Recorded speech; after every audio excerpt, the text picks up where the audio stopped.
I hope it makes the audience think. I hope that it brings the audience a strange kind of unsatisfactory satisfaction. I love projects and I love work that is incredibly complex and doesn't necessarily feel good when you finish it, because it gives you so much more time to go back and watch it again and understand the nuance and then find different moments funny. And I hope that it becomes its own cult classic, and I hope that people enjoy it as much as I do. I've watched it 3 times now, and I can't wait to watch it again. Hey, Jennifer, Emily, how are you guys doing? Hi, Good. How are you? Good, thank you. Thank you both so much for sharing your time with us today. Thank you. Thank you. You know, before we start, Jennifer, I do have to say your version of Elizabeth Bennet is in the BBC Pride and Prejudice series. Still reigns supreme in my household. We rewatch it every year. So thank you so much for all these years. Yeah, we adore it. We absolutely adore it. I'm so glad to hear that. You know, Dead Ringers is one of the most iconic Canadian films of all time. What excited both of you most about getting to revitalize the story and, you know, tell it for a modern audience? And Emily, we'll start with you. I mean, I think for starters, getting to tell it through it with women is a really obviously interesting twist. I had actually not seen the film until after shooting it. So that was its own really interesting process to watch our version and then to go back and like see sort of where a lot of it came from. But yeah, it's kind of, you know, I know something like Dead Ringers is something that like the people who like it really, really like it, and it really impacted people. So it's always fun to get to be a part of something like that, you know, is, you know, has a cult following or devoted following, and to sort of get to be a part of that story is exciting and intriguing. And Jennifer, what about yourself? I came on board because of Alice Birch and Rachel. So the fact that it was Dead Ringers and based loosely on the Cronenberg film was not part of what attracted me, but I did love that film when I saw it when it came out, and it, you know, always a great story can hold any amount of really interesting takes and riffs. I think, like, you know, you mentioned Pride and Prejudice. I mean, I think you can't have too many versions of that, and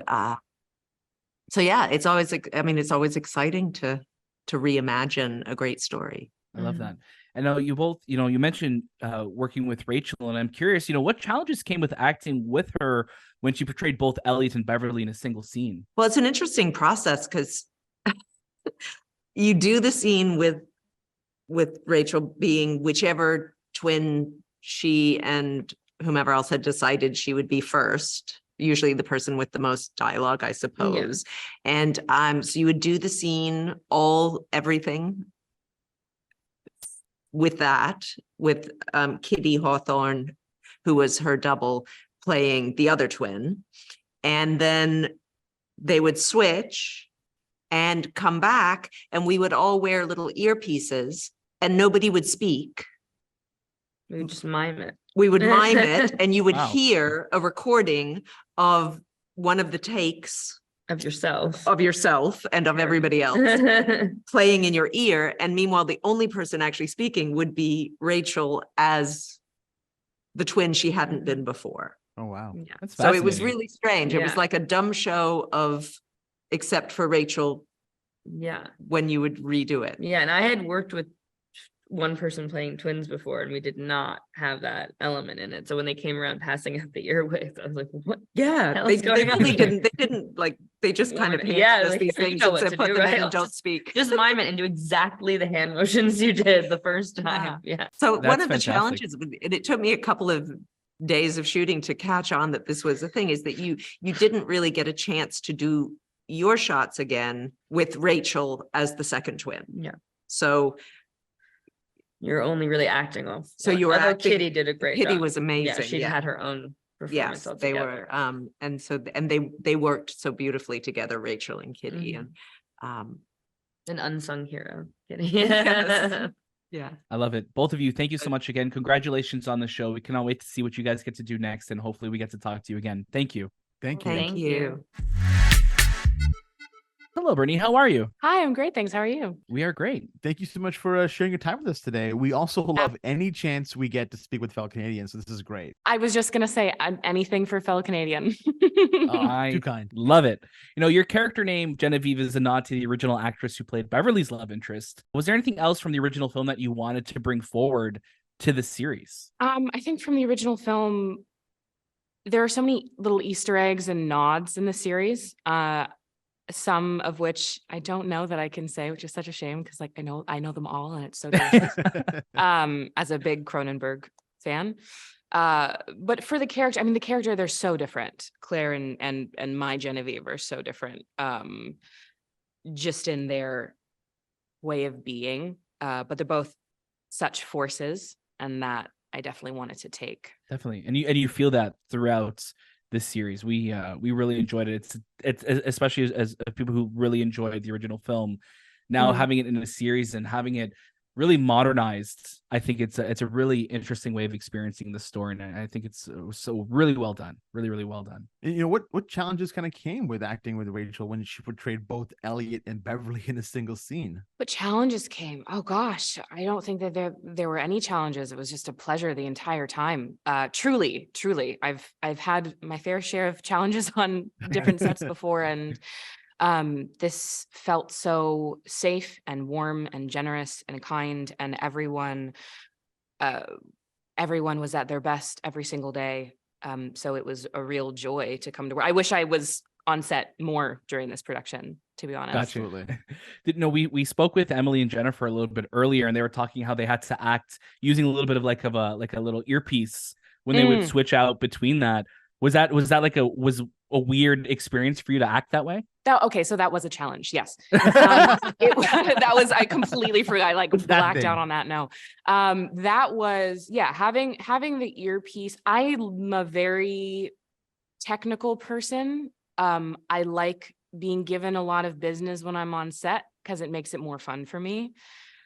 So being given the earpiece and then the instruction of, okay, you have to either talk or not talk, and you're listening to, let's say it's Elliot's words in the earpiece, and then having to look at Beverly, but then move to this court because the camera that has to stay completely still that's doing all the twinning is right there. It was so wild and unnatural. And it was really fun. It was really fun and so satisfying when you nailed it. Yeah. And that I really liked a lot. Definitely. Absolutely. And what are you hoping that audiences kind of take away from this version of Dead Ringers? I hope that the audience takes away, I hope it makes the audience think. I hope that it brings the audience a strange kind of unsatisfactory satisfaction. I love projects and I love work that is incredibly complex and doesn't necessarily feel good when you finish it, because it gives you so much more time to go back and watch it again and understand the nuance and then find different moments funny. And I hope that it becomes its own cult classic, and I hope that people enjoy it as much as I do. I've watched it 3 times now, and I can't wait to watch it again. Definitely. Amazing. Britne, thank you so much for your time. We cannot wait to go find all of those Easter eggs that you mentioned. We will be looking for all of them. So many. But thank you so again, much. and all the best, and hope we get to talk to you again. Thank you. Yeah, likewise. Hi, Poppy. How are you doing? Hi, I'm doing great. So wonderful to virtually meet you. Absolutely. You too. Thank you so much for sharing your time with us today. Absolutely. No, we got to ask, Dead Ringers is one of the most iconic Canadian films of all time. What excited you most about being able to revitalize the story and tell it for a more modern audience? I mean, it is a culty favorite.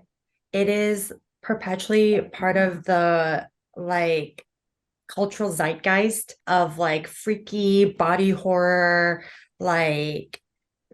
gorgeous imagery, sadistic mental, character driven psychological bloodshed. I don't know. It just it hits all of the just cult classic check marks.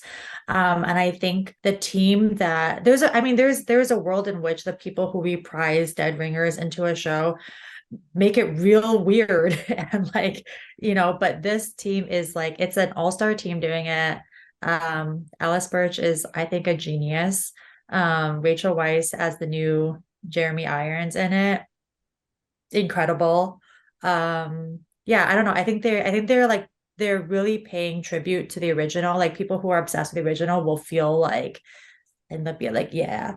And Yeah. also like they're, I think, elevating it a lot to the 21st century. I think it's really cool that like so many of the people behind the scenes are like women.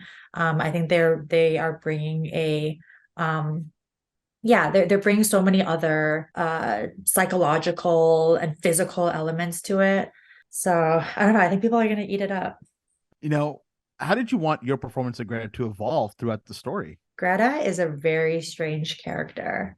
And I think you never know what she's up to until the final moment. And so it was really fun to play her, to just be like I remember someone yesterday even asked, because they screened the first two episodes, they're like, how did you make choices for this character? Like she's so weird and like she's so in her own head and her in her own world. She actually doesn't have very many lines throughout the entire thing. You just kind of watch her do like kind of freaky stuff or just kind of like float around and like kind of manage everyone's lives and stuff. And I was like, yeah, it's really fun to, like, in my mind, I have the full picture of who she is. And like I have my own personal narrative of like what drives her and gets to the end. But I think the way that it's written and the way that things are slowly revealed, it like you're left just kind of scratching your head around like this like strange little creature in this very strange world. But even before you know what she's up to, I think she's a cool just like a storytelling device in the world, and that she's like both in the world and also outside of it. So you really have this person who's like witnessing everything happening as well, and like digesting it or like interpreting it through her own lens, which I think like probably as a viewer you're doing also. Like like these people are insane, they're so detached from reality, they so live in like a just elitist class bubble, like what. So I think it's cool to have a character who also is kind of like on the outside looking in. Absolutely. Yeah. And we're really looking forward to seeing you in After Party season 2, and of course American Born Chinese. So there's probably a lot of things that you can't tell us yet, and we can't wait. And hopefully we'll get to talk to you then as well. But thank you so much for your time today. Hopefully. It was wonderful to meet you both. Thank you.